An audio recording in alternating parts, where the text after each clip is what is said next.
Vamos ao Evangelho? Evangelho de Jesus, conforme Marcos, capítulo 5.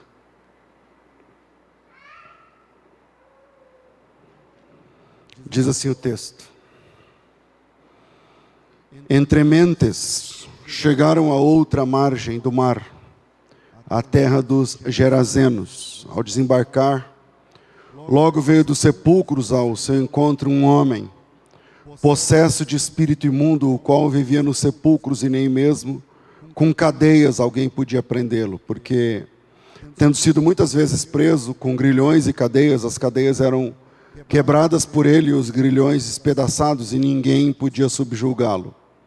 Andava sempre de noite e de dia, clamando por entre os sepulcros, pelos montes, ferindo-se com pedras. Quando de longe viu Jesus, correu e o adorou, exclamando com alta voz: Que tenho eu contigo, Jesus, filho de Deus, do Deus Altíssimo? Conjuro-te por Deus que não me atormentes.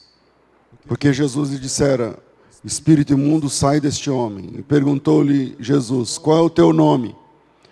Respondeu ele: Legião é o meu nome, porque somos muitos. Rogou-lhe encarecidamente que não os mandasse para fora daquele lugar. Ora, pastava ali pelo monte uma grande manada de porcos, e os espíritos imundos rogaram a Jesus, dizendo: Manda-nos para os porcos, para que entremos neles. Jesus permitiu. Então, saindo os espíritos imundos, entraram nos porcos, e a manada, que era de quase 2.000, precipitou-se despenhadeira abaixo para dentro do mar, onde se afogaram.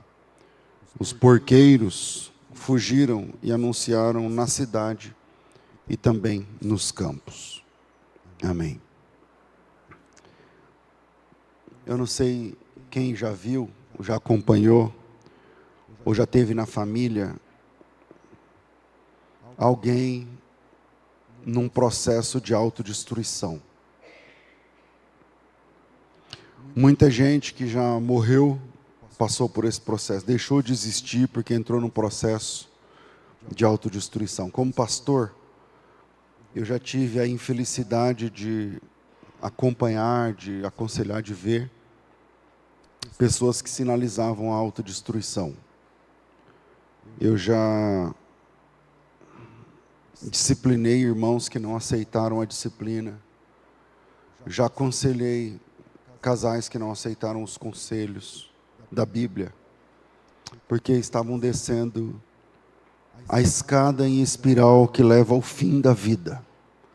E aí, fim da vida, inclusive, literalmente. Já falei com pessoas que se suicidaram depois.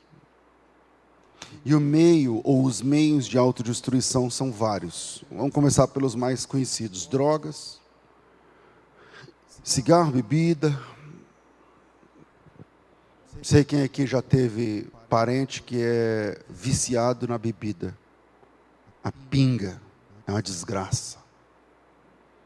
A pessoa fede, envida, apodrece, conversando com você, podre. Os dentes, o fígado. Mas existem outras, como eu falei, as drogas, o cigarro, a pornografia, os jogos. Agora está no novo vício dos jogos digitais. Geralmente começa com coisas lícitas, esse processo. A pessoa começa a fumar, ou a beber, socialmente, a comer demais, a visitar sites estranhos. Em algum tempo, é o vício. Se torna viciada, ou obesa, ou perdida, ou angustiada, ou transtornada, renuncia à vida social, não quer mais sair, não quer mais conversar, diminui a lista de amigos, cada vez mais, cada vez mais, cada vez mais, vai se fechando num cubículo do seu vício. Muitas vezes por conta de angústia, decepção, as desculpas são muito boas realmente. Às vezes o processo que eu estou chamando aqui de autodestruição não se dá exatamente com drogas, mas pode começar, por exemplo, a partir de um romance que deu errado. Uma aventura, às vezes sexual, um adultério, uma fornicação, uma prática sexual não lícita, que prendeu essa pessoa, que mexeu com essa pessoa, que se desencadeou o que eu estou chamando de processo de autodestruição. Você já deve ter visto pessoas assim, se entupindo de drogas, de calmantes, tomando remédio para dormir, remédio para acordar, remédio para viver, de cigarros, de bebidas, enfim, às vezes a pessoa nem é biologicamente viciada, mas mesmo inconscientemente vai se autodestruindo. E os meios onde a pessoa pode se autodestruir são multiplicados na nossa época, porque você pode fazer parte de coisas, mesmo sem parecer. Antigamente, para você entrar numa tribo urbana, você tinha que mexer com o seu cabelo, você tinha que usar certo tipo de roupa, você tinha que frequentar certos tipos de lugares, você tinha que tatuar certos tipos de imagens, mas agora você pode fazer isso virtualmente. Entende? Culturas como, sei lá, góticos, darks, movimento emo, Wicca, não sei o quê, o pessoal que pode ficar no cemitério, e neonazistas, e skinheads, enfim. Pessoas que muitas vezes inconscientemente entram num processo de autodestruição, achando que só está fazendo parte de uma turma. Desistem de participar dos processos da vida, algumas delas se anulam socialmente, se isolam socialmente, se afastam, não conversam mais com os pais, não conversam mais com o marido, com a esposa. E mesmo sem querer, se você for lá perguntar, não é que ela quer, mas mesmo sem querer, aperta o botão do start, do que eu estou chamando de autodestruição. Inicia um processo que vai acabar com as suas vidas. E primeiro acaba com a vida socialmente. Depois acaba com a vida em outras áreas. E até acabar com a vida realmente. Em Marcos capítulo 5, no texto que lemos, tem um homem assim. Ele é jovem. Ele é jovem. Esse texto mostra um homem que decidiu se anular. Esse texto também aparece em Lucas, eu acho que é o capítulo 8. Também aparece em Mateus, capítulo 8. Mas eu escolhi Marcos porque ele traz uma riqueza de detalhes maior. Quando você lê Marcos, quase você vê uma foto desse cara. Se você lê o texto com atenção, aparece uma imagem. Olhem para essa imagem aí no texto. Esse homem perdeu todo o referencial de sociedade. Esse homem perdeu o conceito de dignidade. Quando você, veja, a Bíblia diz que não há um justo sequer, mas quando você perde o conceito de dignidade, esse homem perdeu o referencial de ética, esse homem perdeu o senso do ridículo. Se dependermos do terceiro evangelho, esse homem é nu, ele anda nu. Esse homem perdeu o referencial de decência, de higiene, de senso de ridículo. As suas unhas são sujas, a sua barba, seu cabelo. Esse homem não tem, ele fede. Ele fede. Ele foi abandonado há muito tempo. Primeiro ele abandonou, e quando você abandona, a pessoa bate uma vez, bate duas, bate 10, chega uma hora que a pessoa fala, então tá bom, então ele não quer. Então esse homem já passou por essas fases. Ele foi abandonado pela família, ele foi abandonado pelos amigos, ele foi abandonado pelos vizinhos, ele foi abandonado pelas ONGs, ele foi abandonado pela religião.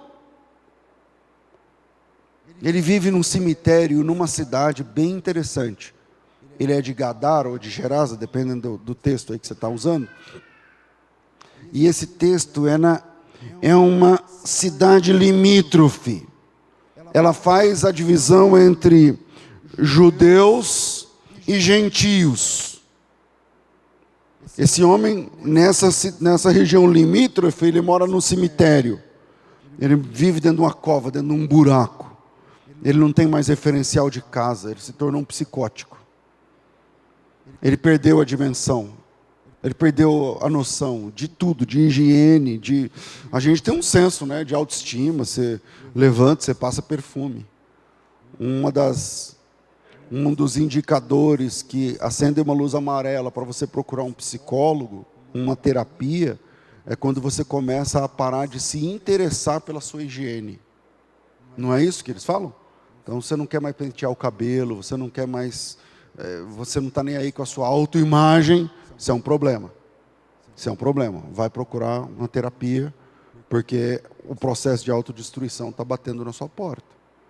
E esse homem não está nem aí, ele é um psicótico, ele não, perdeu toda a dimensão de autoestima.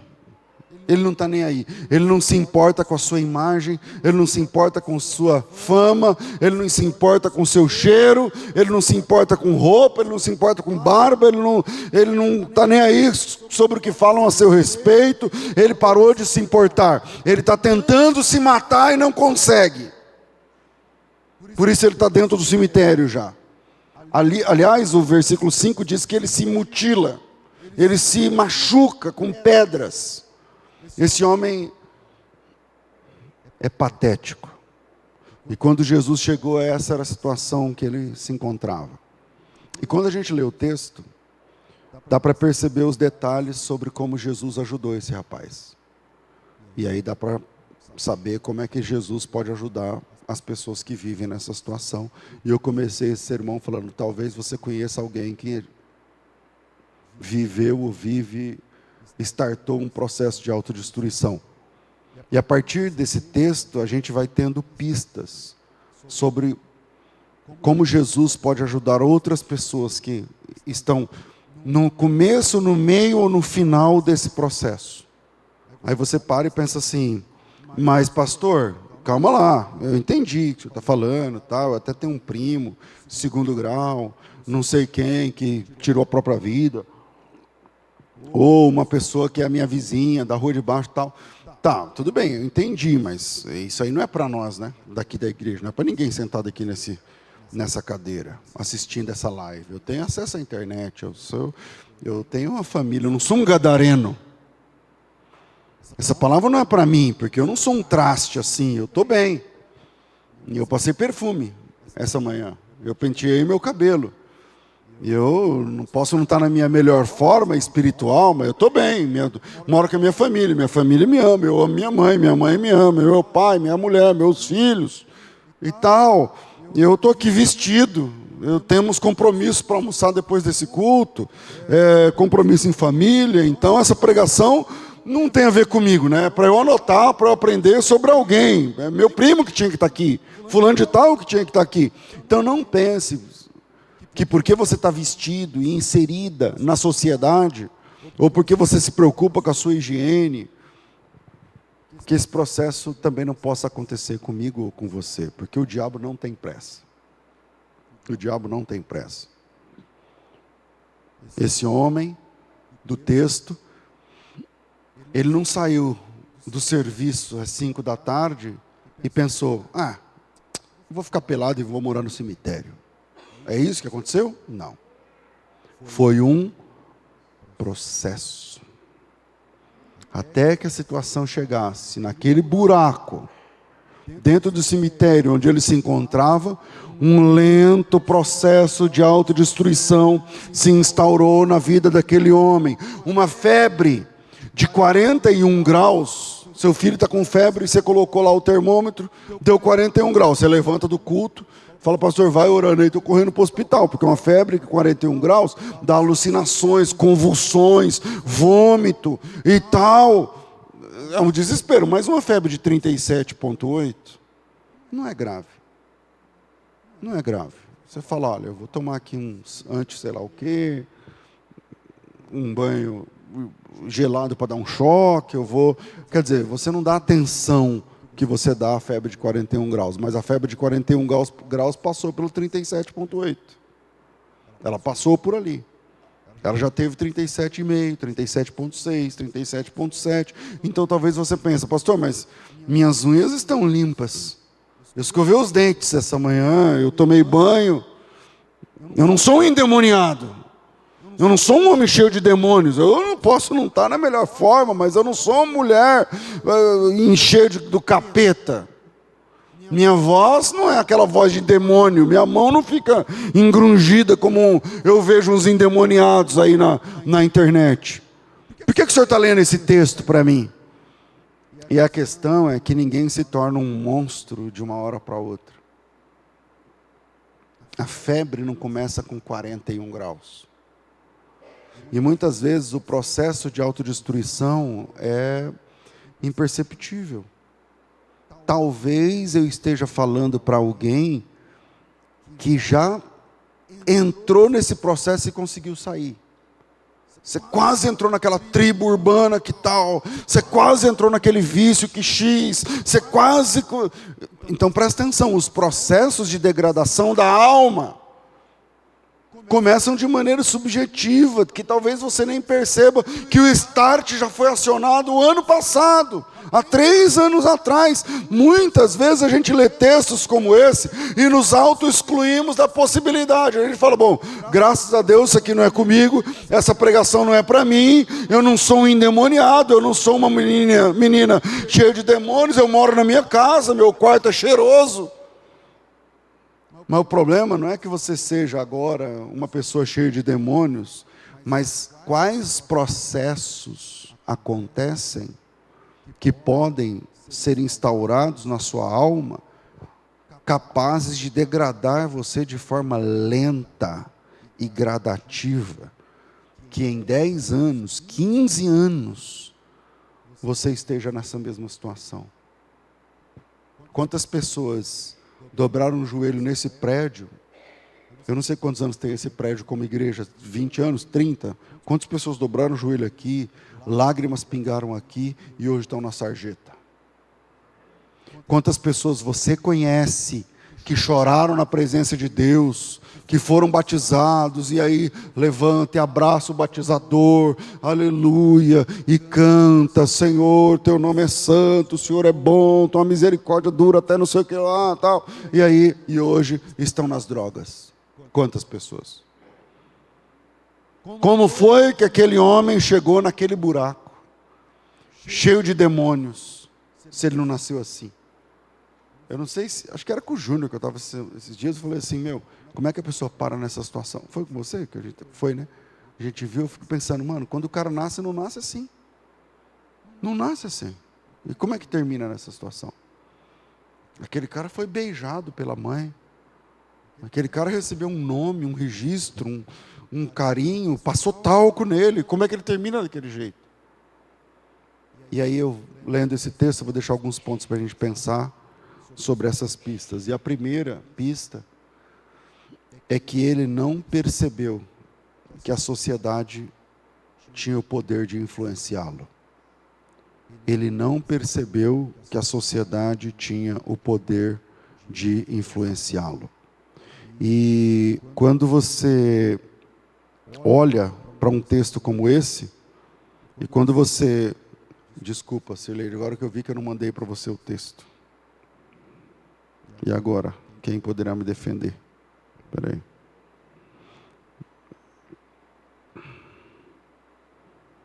Eu vou mandar o texto inteiro, você que lute. Voltando. Primeiro, ele não percebeu que a sociedade tinha o poder de influenciar. Irmãos, uma vez eu contei aqui sobre o poder da cultura.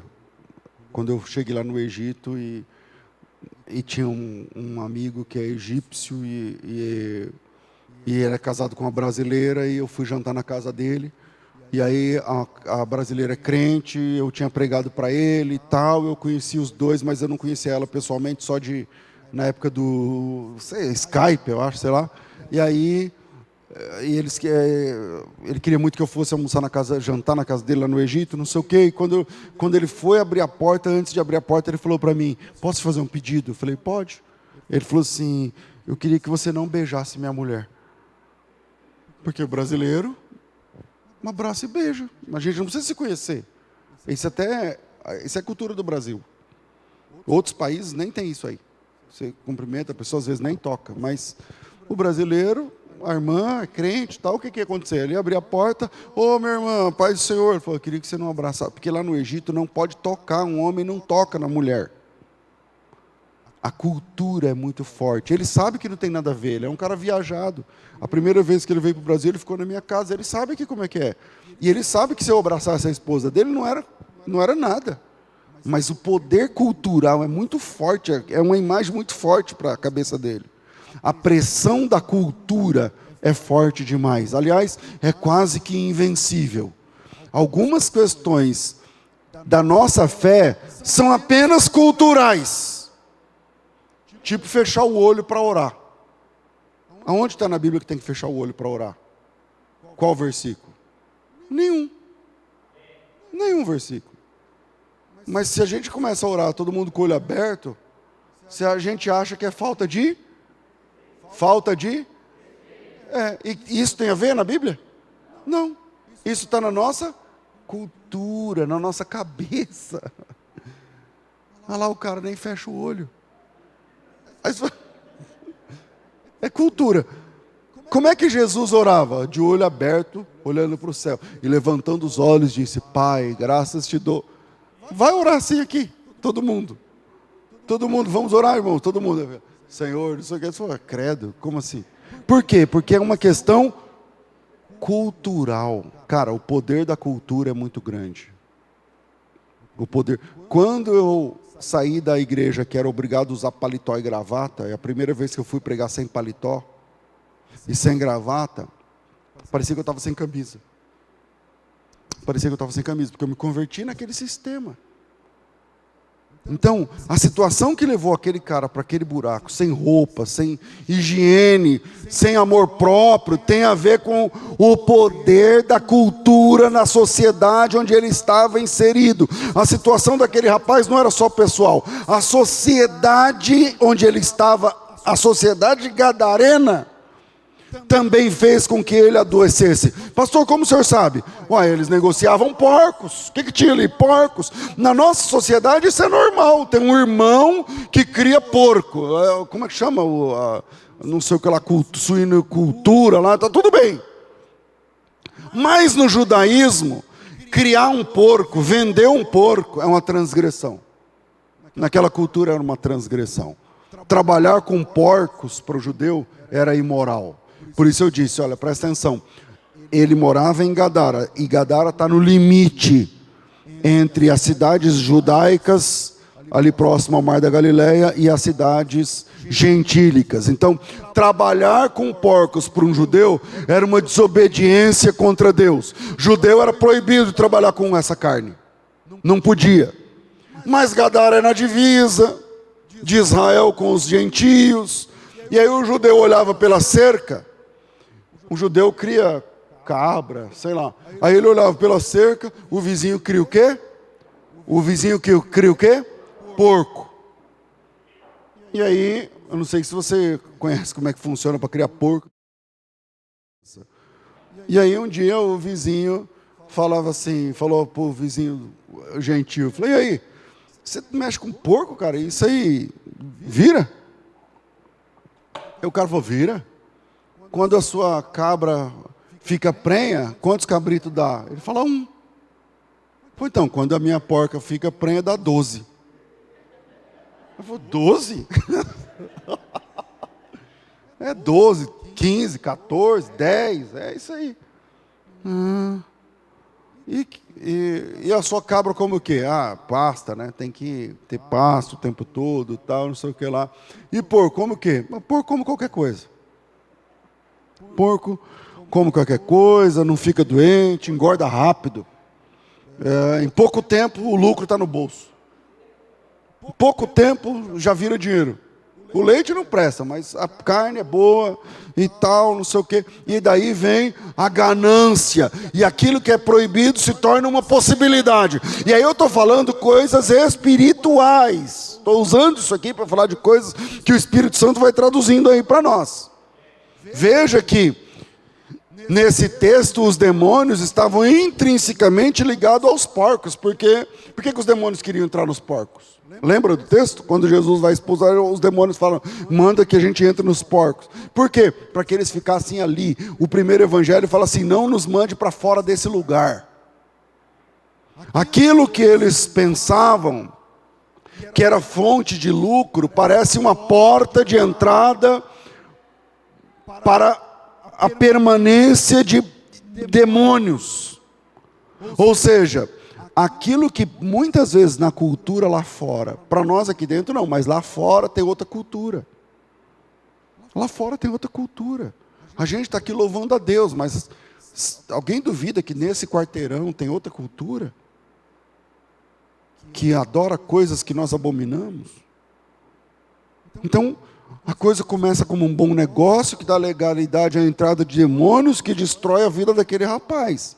Às vezes você está fazendo um bom negócio, quando você percebe que não faz mal para ninguém, mesmo não sendo exatamente vontade de Deus, mesmo não sendo exatamente com 100% ali vontade de Deus, mas aí você fala assim, mas não está fazendo mal a ninguém, não estou matando, roubando nem nada e tal. Como você percebe que ninguém está sendo prejudicado, você vai lá e assina, e compra, e vende, faz, e se associa, vira sócia, e vamos fazer e tal. Mas isso pode ser a porta de entrada de demônio, ou de destruição de uma casa, de uma família, do teu filho, da tua mulher, sei lá. Não quero pôr medo não, mas esse cara não percebeu que a sociedade tinha poder para adoecer espiritualmente alguém. Quer dizer, algumas coisas que tem cara de tá tudo bem, não é exatamente vontade de Deus, mas nesse caso, pastor, eu vou abrir uma exceção, isso pode ser a porta de entrada de demônio que pode oprimir. Então não se meta nisso, não faça esse negócio. Se eles não tivessem se envolvido com os porcos, talvez esse garoto não estivesse naquela situação. Porque o meio, a sociedade, a gente aprende na filosofia que o homem é produto do meio. Então a sociedade tem o poder de moldar a gente. A gente ama ou odeia coisas que a sociedade impõe. Se você tivesse proibido coisas inofensivas lá atrás, teria se livrado de alguns BOs na sua vida. Já pensou nisso? Coisas que você olha e fala, não, mas isso aqui, tá tudo bem. Então, você teria se livrado de cada encrenca lá na frente. Por isso que o Evangelho não transforma apenas pessoas. O Evangelho de Jesus transforma culturas. O Evangelho transforma culturas. Por isso que, sei lá, você fica olhando aí uma denominação, compra uma TV que mostra cenas que Deus abomina e depois mostra culto que expulsa demônio. Mas você fala assim, de um lado é uma porta para a entrada de demônio, do outro lado manda embora. O demônio fala, como? E aí? É o que aqui mesmo então? O que é que eles estão fazendo?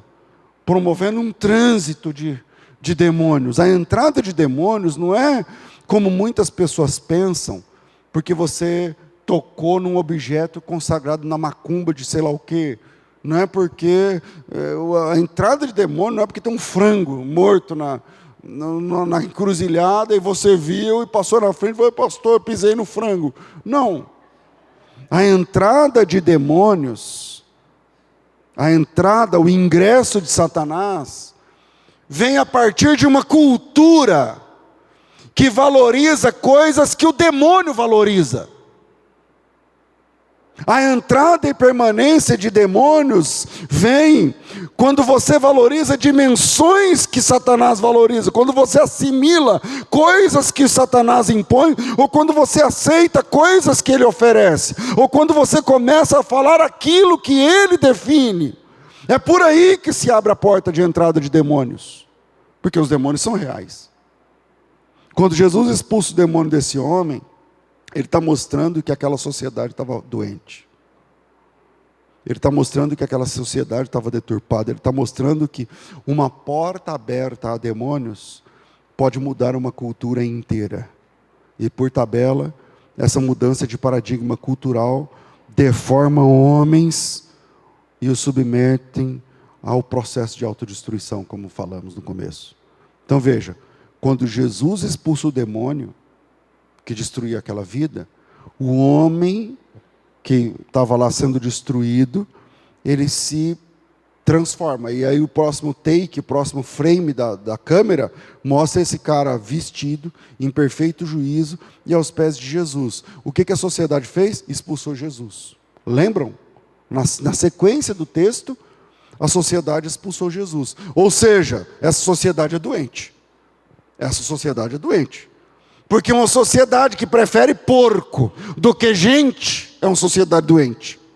Enquanto o cara está sendo destruído, ninguém falava nada. Mas quando os porcos foram destruídos, chegaram em Jesus e falaram assim, ó, vai embora da nossa terra. Porque nós aqui, o negócio nosso é porco, e não a transformação de uma pessoa. Enquanto o demônio estava destruindo aquele garoto, ninguém falava nada. Quando começou a destruir os porcos, todo mundo se revoltou, se mobilizou e pediu para que Jesus se afastasse. Esse é o verso 17, eu acho que a gente não chegou nele.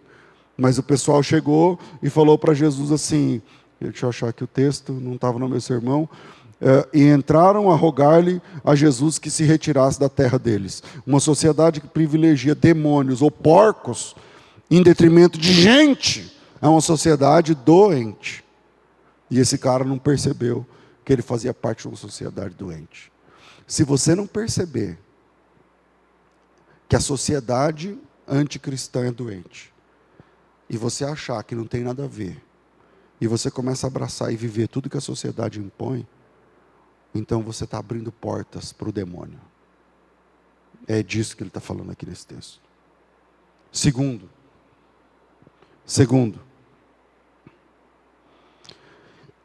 como que esse cara terminou daquele jeito? Ele não admitiu que existem forças do mal querendo destruí-lo. Isso tem nada a ver. Ele não admitiu. As pessoas têm uma visão folclórica do demônio. O inferno que o crente tem na cabeça é o de Dante. O Dante Alighieri, que escreveu lá eu não lembro, 9 anéis lá do inferno e tal. É esse inferno que a pessoa tem na cabeça, e não o da Bíblia. O demônio que as pessoas têm na cabeça é o demônio dos filmes, da ficção, e não o da Bíblia. Na nossa cabeça, na cabeça de muitos evangélicos, pastores às vezes. Eu estou falando pastores porque eles pregam isso que eu estou falando. Eles falam como se tivesse 2 reinos paralelos e os dois estão disputando adeptos. Deus e o diabo estão disputando adeptos. Aonde na Bíblia o diabo tentou convencer alguém de entrar no time dele? Aonde na Bíblia o diabo chamou alguém e falou, é o seguinte, estou numa batalha aí, eu acho que dá. Estou precisando de gente. E eu acho que você tem... Estou querendo chamar aí estou montando aí um time e tal. Mas não é isso que o pessoal fala? É ou não é? Mas isso aí não é o que a Bíblia diz sobre Satanás. É como se existissem 2 reinos paralelos e o diabo meio que perdeu lá no começo e ele ficou injuriado e falou, não, eu vou fazer uma revanche. Eu acho que dá e tal, eu vou para cima, e é isso. As pessoas, batalha espiritual na cabeça das pessoas é isso. É o diabo montando um time gigante, e quem não é de Deus pertence a esse time, está jogando e tal. Só que esse não é o diabo da Bíblia. E esse diabo que as pessoas pregam tem um quartel-general, e esse quartel fica onde mesmo? Aonde fica o quartel-general do diabo na cabeça das pessoas? No inferno. Tem reunião. Então o diabo chega lá de manhã e fala, ei pessoal, bom dia, vamos lá. Desce o flip chart lá, ele falou, bom, você está aqui, pega uma régua grandona, ó, isso aqui, você e tal. Só que a Bíblia diz que o diabo não mora no inferno. O diabo nunca foi no inferno, na Bíblia.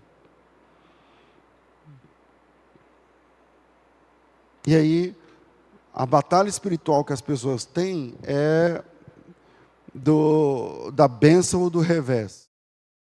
Tipo assim, era para você jejuar, você acabou pisando na bola e não conseguiu. Aí o diabo ganhou um voucher, o diabo ganhou um direito. Como eles falam, é uma legitimidade, legalidade. Aí o diabo ganhou eu não sei, um direito de fazer alguma coisa. Aí o diabo fala, eu vou furar o pneu do carro dele. Aí o cara fura o pneu e fala, e aí, irmão, você não conseguiu? Não, pastor, o diabo é sujo. Aí, Por quê? Porque ele furou o pneu do meu carro bem na hora. Aí você fala assim. Esse é o diabo que as pessoas pensam. Que o diabo está lá no inferno, esfregando as mãos assim, falando, vou furar o pneu do carro dele. Vou sumir a chave dele. Oh, meu Deus. Então, na Bíblia, o diabo não está em busca de adeptos. O diabo não tem um time que vai lutar contra o de Deus agora. Isso vai acontecer lá no Armagedon não, lá no Gog e Magog, depois do milênio, que eu não quero nem entrar em questão de escatologia. Mas o diabo não está montando uma equipe. O diabo não está montando uma equipe. A filosofia do diabo é a seguinte: já que não tem para mim, não tem para mais ninguém. Essa é a filosofia. Era um louco que perdeu. A Bíblia diz que ele sabe que ele perdeu e que ele sabe que ele tem pouco tempo. Então quem ele conseguir fazer cair, ele faz cair. Pronto, é isso aí. Não é que ele quer você para ele, porque você é muito importante para ele. Não é nada disso. Não é nada disso. E ainda tem a turma que acha que o reino de Deus é o reino do pessoal de bata branca com a harpinha desse tamanho. Eu não sei porque eles desenham uma pessoa com a harpa pequenininha, que fica lá no céu eternamente, e o do diabo é o samba e pagode e funk.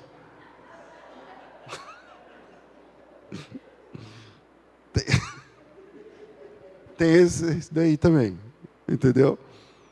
E aí a pessoa fala assim, ó, a diferença é só no final, porque no começo o reino de Deus é chato, o do diabo é muito bom, mas aí no final um vai ser destruído, o outro não, tal.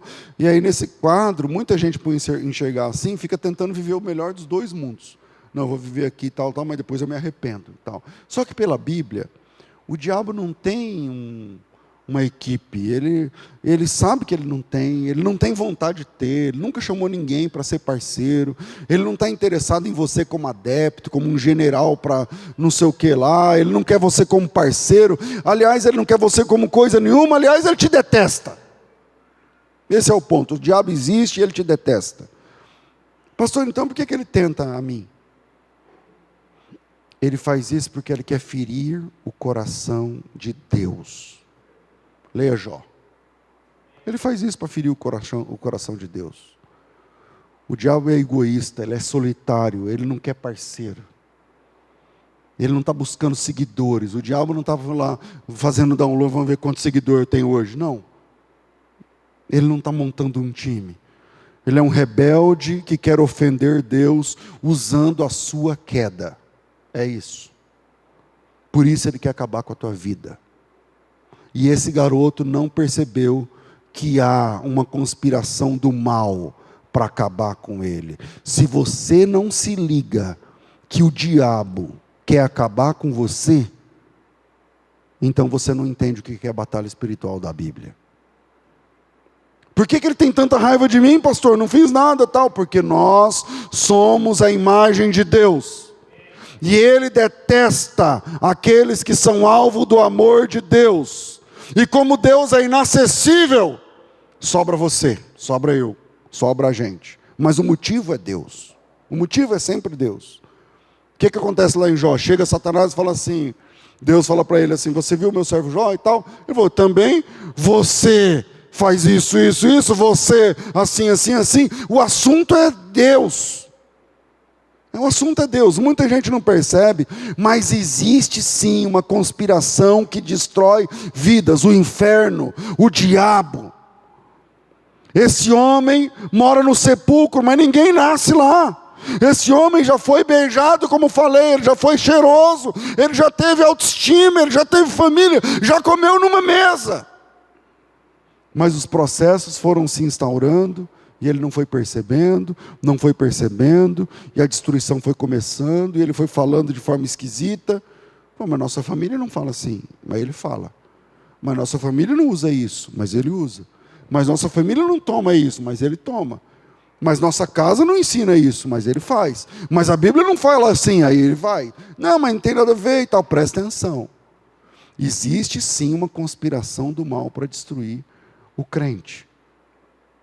O demônio quer sim destruir. Não estou dizendo que o demônio não quer destruir. O que eu estou dizendo é que ele não está montando um esquema para... Filosoficamente a gente consegue entender. O diabo é finito, Deus é infinito. Logo, Deus é maior, o diabo é menor. E tudo que é menor do que o infinito é infinitamente menor. Nunca vai dar para ele chegar perto. Mas o demônio está interessado em acabar com a sua casa, cara. O diabo quer destruir sua família, sim. Jesus certa vez disse para Pedro: Pedro, Satanás me pediu para te peneirar como trigo, te amassar como faz o trigo, mas eu roguei por ti. Por isso a Bíblia diz que nós precisamos resistir ao diabo. As pessoas chegam no último estágio porque não acreditam nisso, ou porque acreditam que podem controlar. Eu estou no controle. Eu estou no controle. Isso aqui não é um vício, eu estou no controle. Isso aqui é só para espairecer. Isso aqui é só porque minha mulher não sei o quê, é só porque meu marido não sei o quê, é só porque meu filho, é só porque meu dinheiro, é só porque e tal. Quantas pessoas você conhece que acham que dominam o vício que os está destruindo? Não, eu paro quando eu quiser. Não, isso aqui é só uma fuga aqui e tal, mas eu paro quando eu quero. Nós temos controle sobre o que você faz, mas não temos controle sobre os desdobramentos daquilo que você faz. Você controla o que você faz, mas não controla os desdobramentos. E esse homem jamais imaginou que a sua vida terminaria dentro de um sepulcro. Ninguém sonha isso. Ninguém casa para separar. Ninguém toma um gole de sei lá o que para terminar na sarjeta. Ninguém fuma um beck de maconha para terminar na Cracolândia.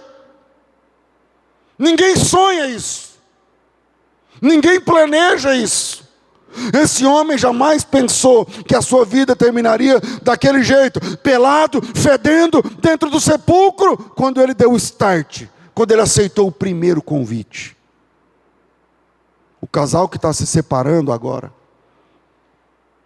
que se odeia, que tem nojo um do outro, jamais imaginou que a vida poderia virar um inferno, quando dobraram os joelhos juntos, e quando disseram sim um para o outro.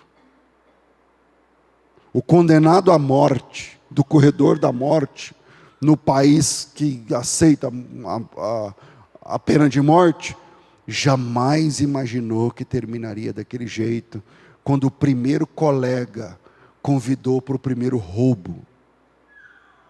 O drogado da Cracolândia, aqui em Campinas tem Cracolândia? Sei lá, o cara que está lá na Cracolândia, desculpa a palavra, mijado, magro, esquelético, fedendo, nunca imaginou que estaria naquela situação, nunca. Como é que isso pode acontecer, pastor? Como é que uma pessoa chega no último degrau? Como é que a pessoa chega a perder os limites? É porque ele achava que estava no controle. Achava que estava no controle. A pornografia não começa com vídeos pesados. O vício na droga não começa na Cracolândia. Você não fuma o primeiro lá na Cracolândia. O cara está fumando maconha e passa na Cracolândia e fala, misericórdia, Deus me livre. Mas ele também o start já foi, amigo. A obesidade não começa com 200 quilos. Foi um processo. Foi um processo de degradação. A Bíblia diz que o salário do pecado é a morte. E é interessante, eu não tenho tempo aqui mais, né? Que a palavra salário, esse sufixo do grego, o salário é aquele que todo mês, morte. É a repetição. Essa é a ideia do sufixo do grego. Quais os caminhos que levaram aquele cara naquele momento, a chegar naquele ponto? E o mais interessante, o que aconteceu para que ele fosse liberto? E diz o texto, que ele sai dessa situação para se tornar um pregador em Decápolis. O que transforma esse homem num pregador? Vamos para o terceiro ponto. Jesus venceu toda a fúria do demônio. Jesus venceu a fúria de Satanás. O demônio queria mantê-lo preso no fundo daquele cemitério.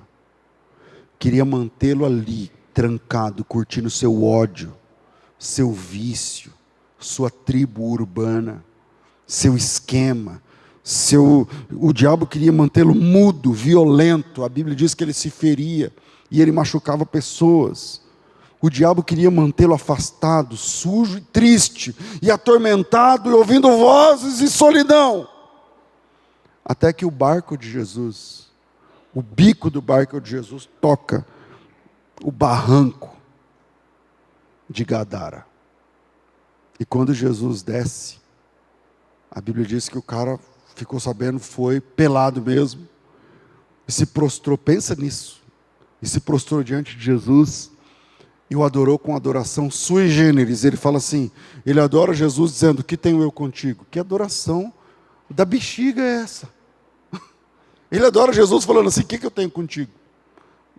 Não me atormentes. E aí, Jesus se interessa por esse garoto, por esse homem, por esse rapaz. E o processo da restauração desse cara começa com a pergunta. E meu amigo, essa pergunta é importante. A gente olha no texto e a gente não... Né? Mas tudo começa com a pergunta de Jesus. E a pergunta de Jesus é simples. Qual é o teu nome? Qual é o teu nome? Pastor, não entendi. Como assim? Ué, meu nome é fulano. Quando Jesus está perguntando qual é o teu nome, ele está perguntando para o cara, quem é você, cara? Você é isso que eu estou vendo? Você é isso que as pessoas veem? Você é quem? Ou você é mais do que isso? Você é isso que você está vivendo aqui agora? Isso aqui é você? O conjunto é esse? Essa pergunta é importante. Quando Jesus pergunta qual é o seu nome, ele está buscando de volta a dignidade do cara. Porque ninguém mais falava o nome daquele cara. Qual é o nome dele? Não importa. Ele é o louco lá do cemitério. Não fica perto, ele xinga. Não fica perto, ele é viciado. Não ande com ele. Se afaste dele, ele é perigoso. O nome dele não interessa. Você percebe que quando a pessoa entra nessas tribos, entra nesse processo de autodestruição, ele não tem mais nome, ele tem apelido. Ele é o louco do cemitério. Ele é o gadareiro, ele é o endemoniado. E o nome não interessa. Não, ele tem um nome.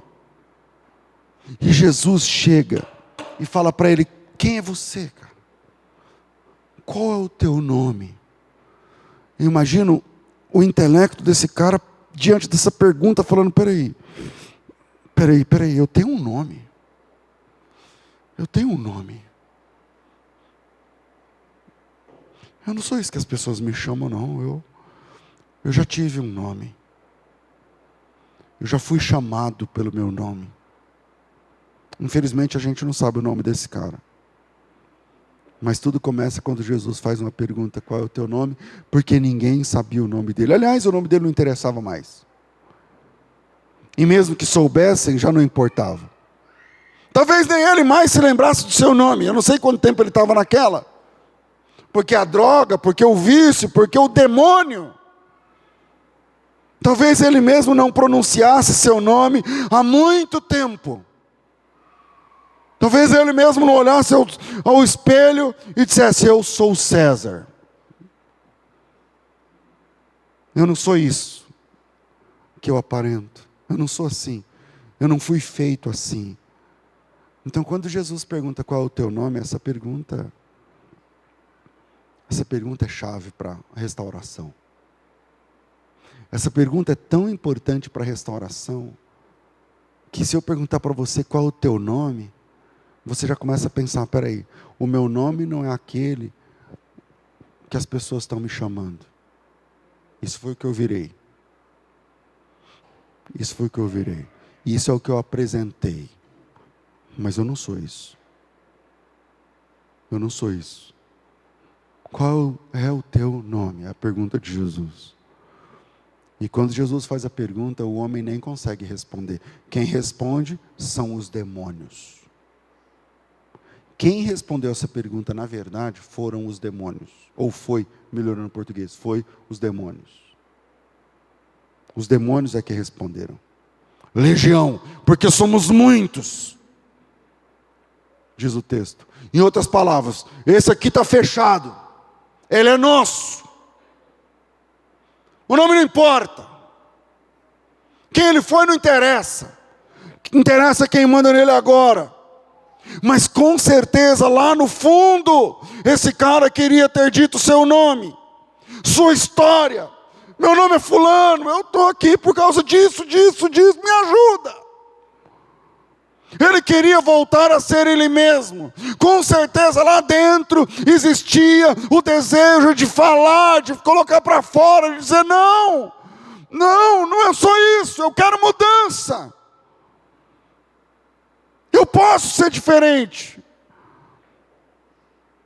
E nessa busca, nessa luta, para responder a pergunta de Jesus, de quem é você, de qual é o teu nome, é nessa busca de voltar a ser quem você foi programado para ser, que está o caminho da libertação.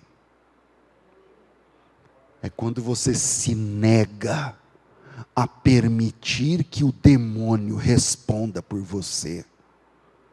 É quando você luta para que a sua voz saia e para que você responda para Deus quem é você de verdade. É quando você se esforça para dizer: o que vai sair da minha boca é a minha resposta sincera e não o que o demônio está fazendo sobre mim. Talvez algumas pessoas já não são mais elas mesmas. Você não tem sido mais você porque alguém roubou sua identidade. Alguém roubou sua filiação. Dias atrás, falando sobre esse texto, não sei quem lembra, eu falei sobre a questão da identidade. Que Jesus estava devolvendo a identidade daquele cara. Em outras palavras, você não é esse cara cheio de demônios, você não foi programado para ser isso. Eu estou aqui com a sua identidade verdadeira é que você é um pregador para 10 cidades. Mas o cara não tem força para saber isso. Ele não tem força para entender isso. Alguém roubou sua filiação com Deus. Alguém deturpou sua consciência. Demônios estão falando por ele. Demônios estão assumindo sua identidade. E o processo da libertação começa quando a gente reconhece isso. Você consegue reconhecer agora qual é a sua verdadeira identidade? E você consegue responder agora qual é a sua verdadeira identidade? Você consegue responder para você mesmo e para o seu Deus qual é o teu nome? Eu não sei quem já viu uma pessoa manifestando demônios, porque os demônios incorporam, né?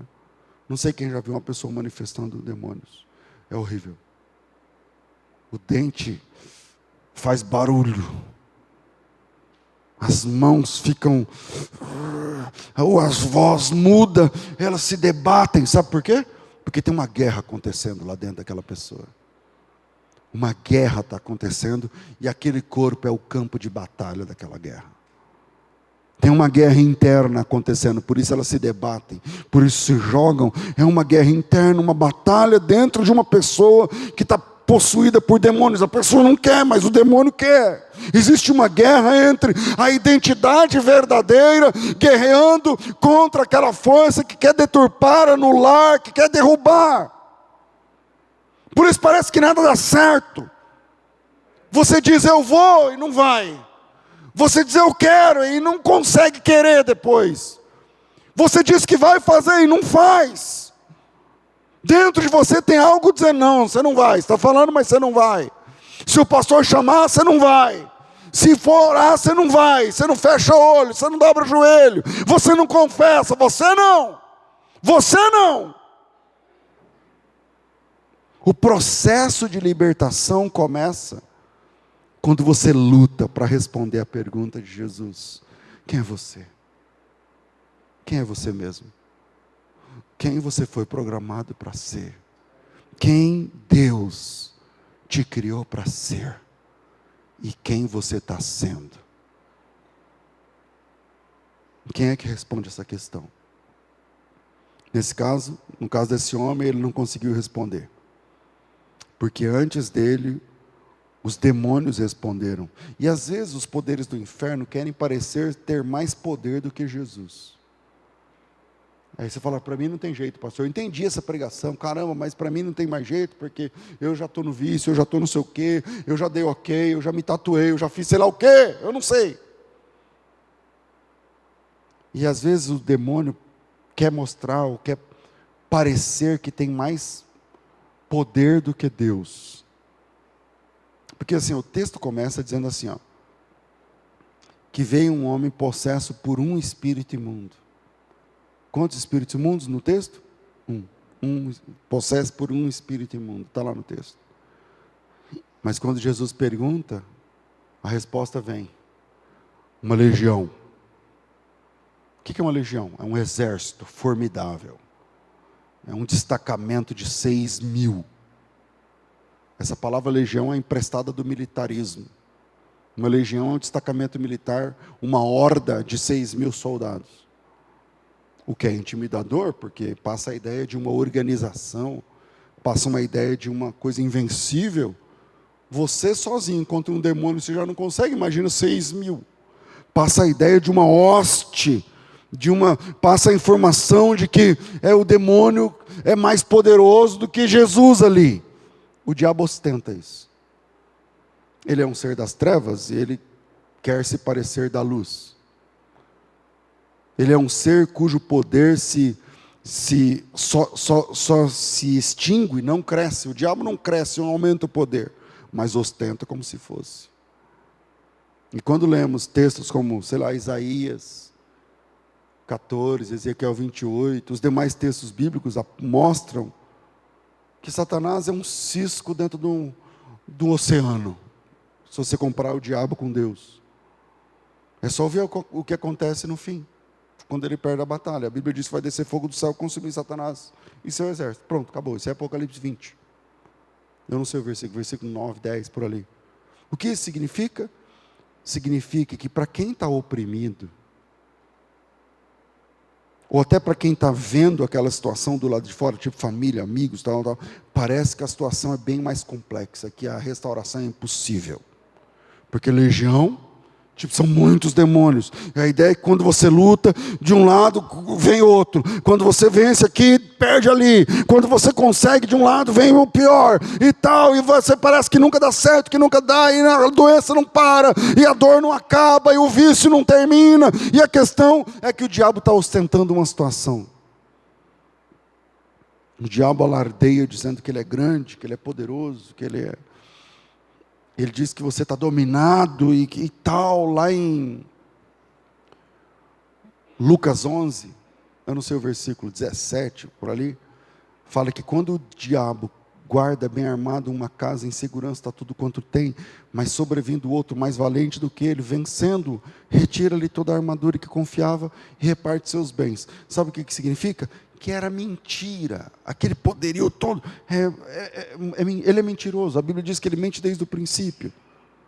Então a proposta é, comece a enxergar mais Jesus, do que a situação, mais Jesus do que o vício, mais Jesus do que a tendência interna, mais Jesus. Veja como Jesus é diferente do diabo, que Jesus, mesmo tendo todo o poder, mesmo sendo o Criador de tudo, mesmo sendo Ele o Senhor de tudo, não propagandeia. Não sai dizendo, olha, eu sou o grandão, eu sou... Não. Mesmo sendo quem Ele é, não alardeia. Ele lava os pés dos discípulos. Deus não precisa fazer propaganda, Deus não vive de propaganda. Quem precisa disso o tempo todo, não é Deus. Satanás diz, nós somos uma legião, somos muitos, somos poderosos, somos isso, somos tal. Como é que Jesus reagiu? Jesus falou para ele,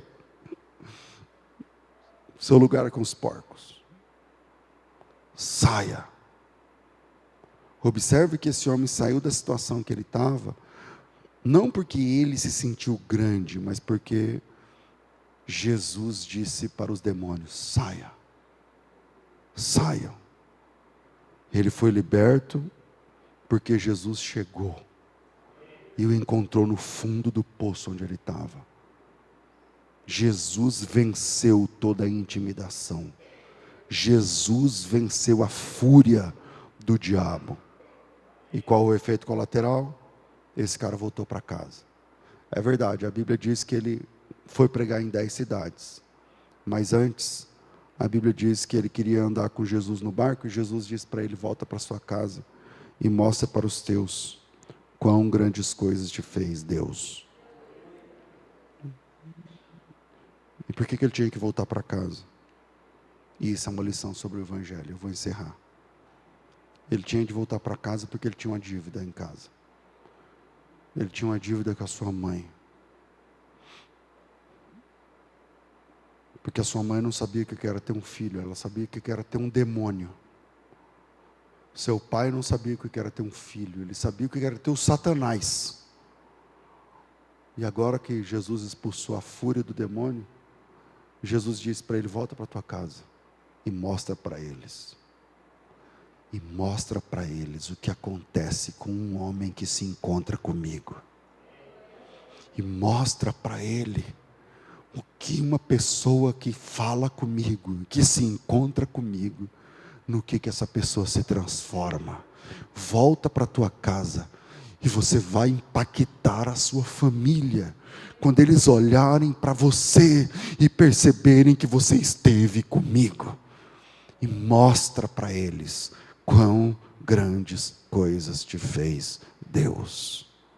Já pensou como foi isso? Já pensou como é que ele chegou na casa dele?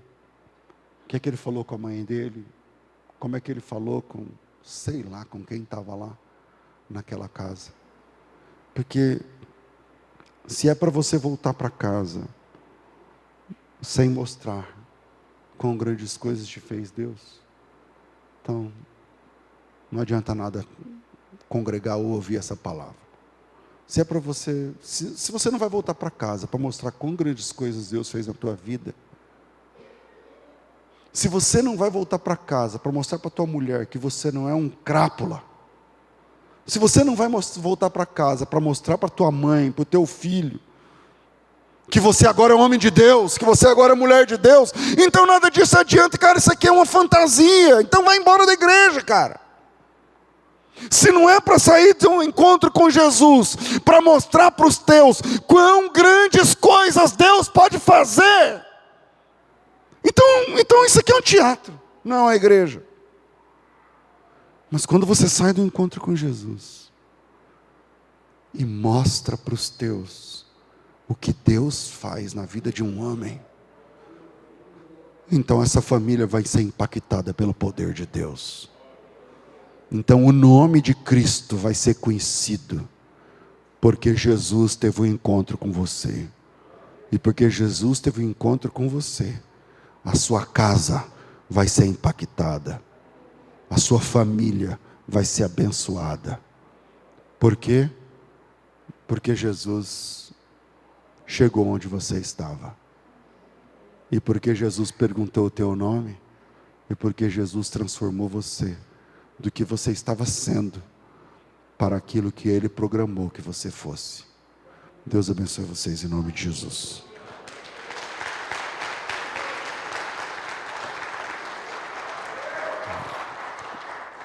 Vamos de pé, meus irmãos. Curva a sua cabeça. Chegou a hora de ofertar na obra de Deus. Chegou a hora de dar seu dinheiro na obra de Cristo. Chegou a hora de adorar a Deus não só com conversa, mas com atitude. Fecha seus olhos, vem comigo. Senhor, te louvamos, te agradecemos. Ouvimos a tua palavra, o teu evangelho, e entendemos que o encontro que tivesses conosco nos transformou num nível que as pessoas em volta de nós entendem quão grandes coisas o Senhor fez e como o Senhor teve misericórdia de nós. Agora, no momento do ofertar, que a minha conversão não seja só de conversa, mas que o meu bolso também seja convertido. E eu quero investir na tua obra de verdade. Eu quero dar esse passo. Em nome de Jesus, o passo de fé, de acreditar que o Senhor é quem provê na minha casa e na minha vida, e não é a força do meu braço. Então eu quero investir na tua obra, no teu reino, conforme o teu Espírito esclareça na minha alma, no meu espírito, como eu devo me comportar aqui e agora, no momento do ofertório. Em nome de Jesus, esse valor que o Senhor está colocando no meu coração, que seja usado para honrar e glorificar o teu nome. Provê, Senhor, na vida, na mesa, na casa, de todo aquele que obedientemente servir ao Senhor com alegria, como diz a tua palavra. Em nome de Jesus. Amém. Amém. Venha ofertar, meu irmão.